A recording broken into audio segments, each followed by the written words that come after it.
So, you are a professional and you would like to improve your job searching and job hunting skills. And in particular, you would like to improve your job interview skills. And better still, you want to learn how to handle salary negotiations and get the best number you can possibly get. You came to the right place. Hi.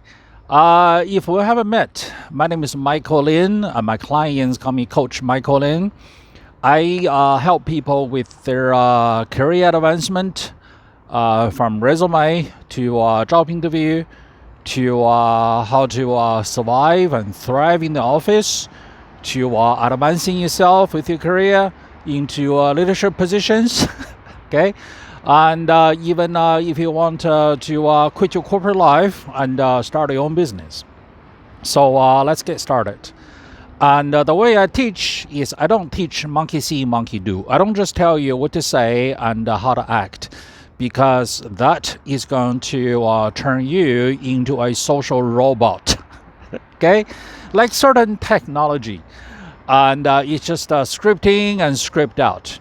And if the input is outside of your awareness, right, there's no thinking, and then you just spit out word salad at best, or at worst, you just return with, I'm sorry, cannot compute. Okay, that is not what we're going to do here, right? I'm going to help you to know how to answer those questions and how to negotiate for your best salary by having an understanding of the situation, right, where you are at. Now, to talk about salary negotiation, right, it's best to start with where you are at. What is your specific situation, right? I put them roughly into 3 different scenarios. Okay, scenario best for you is you're in the situation of you're not desperately looking for a job. It might be that you are gainfully and happily employed somewhere, and then the recruiter contacted you.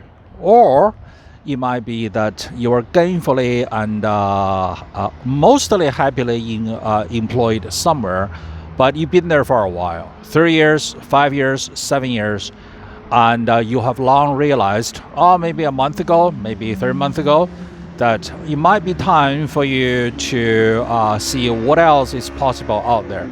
It's almost like you're not trying to sell your house, but you want to know how much is your house worth on today's market, right? So that is the best position to be. Oh, by the way, the best time to look for a job is when you are not desperately looking for a job. Okay? That's when you are relaxed, you're not desperate, you're not needy, you're not scared.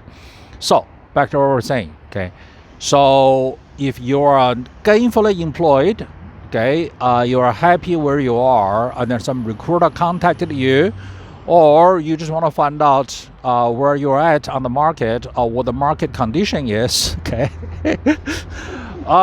You can ask for a high number. You can just throw out a high number. You got nothing to lose, right? And you have all the confidence behind you to ask for a high number. What's the worst that can happen? Right? They come back with a number that's 90%, 80%, 70%, 60% of your initial asking price. So what? So what? You got nothing to lose because you're happily employed, you're gainfully employed somewhere. All right? So that's the best scenario. Now let's talk about the worst scenario. The worst scenario for you, right? The worst scenario for you is obviously you are desperately looking for a job. Perhaps you're not working. Okay, for whatever reason, you're not working right now. And then you look at your savings and you look at your expenses, right? You calculate the math. Oh, I can last 9 more months. I can last 6 more months. I can last 3 more months. And this savings, the dwindling savings, right, is driving up your fear, driving up your blood pressure, and increasing your anxiety, right? this is the worst scenario for you.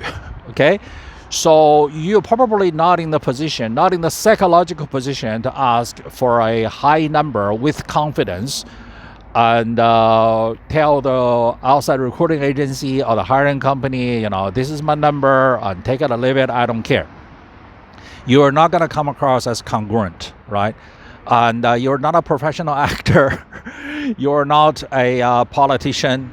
You're not a professional con artist. You're not an actor, right? You're a sincere, good human being who is a professional with a set of skills that's taking you a long time to obtain and maintain. So given the way you are, right, you're a sincere, real person, right? And it's counterproductive for you to try to be a bit of a actor, bit of a player, bit of a politician, right? Playing the game of bluff, right? It's counterproductive because that's not you. That's not you by nature. So in this situation, right, it's the best strategy for you is to throw out a range, right? As broad of a range as possible. Or just plainly tell the recruiting agency or the hiring company that I'm looking for a new challenge. And I'm looking for my next challenge. It's how interesting and how fulfilling the position is going to be, the content of my work is going to be, right? And as for the salary, and here's my range. Giving you current salary, right? You go 10% less, 10% more, or 20% less, 20% more, or 30% less and 30% more, and then just see what happens, right? And you can always ask for more money after they issue you a job offer. Yes, you can, right? And we do this all the time, right? It's negotiation. It's the free market, right? And think about this for a second, okay? Let's say you're a renter, right? You sign a lease to rent this apartment, okay? At let's say for the ease of math, okay, $1,000 a month, okay? And then you sign a 12-month lease, and a year later, right? The apartment management office send you a letter to say, if you want to renew, your lease is now 10% more at $1,100 a month. Okay, your initial reaction is, what the bleep? Shouldn't I get a discount for being a loyal customer to renew for another year? But then you thought about it, okay, so if I move out, that means I will have to spend time and trouble look for another apartment. And I'll have to spend time and money and trouble to move, to hire a moving company or rent a U-Haul. And the whole thing is going to take me a month of all my free time. Okay, so $100 more a month, right? Times 12 months, that's $1,200. What's going to cost me to move? It's going to cost me more than $1,200 to move. Plus, I already know all the neighborhood, all the grocery stores. I got all my friends here. This place is close to where I work now. So I am going to stay, but I'm going to negotiate. So I'm going to ask the management company, instead of 10% increase, will they do a 4%? And then you go back and forth and they settle on 6%. 6% increase, okay? So big companies do the same, right? After they gone through 3 recruiting agencies, and each agency went through 100 people, came down to 10 people, and then each agency submitted 5 people, and then the hiring company read 15 resumes, and out of the 15 resumes, and they talked to 8 people on the phone, and 4 people over video, and 3 people face to face, and they finally decided to hire you. And then after they decided you are the best amongst all the other hundreds, dozens and dozens, okay, and they felt you're the best, okay, and you ask for a little bit more money. What do you think they're gonna feel? They're gonna feel, what's more trouble? Besides, by asking for a little bit more money at the very end, are you going to lose their respect or are you going to gain their respect? You are going to gain their respect. You're not going to lose their respect because they view you as someone who is going to stand up for yourself. Okay? And they want someone like you on their team, in their tent, with the rifle and the guns pointed out. Not outside their team, outside their tent with your rifle pointed in. That's how they think, right? So a lot of what I teach is know yourself and know your opponent. It's getting to the mind and the thinking of the people you're negotiating against. All right?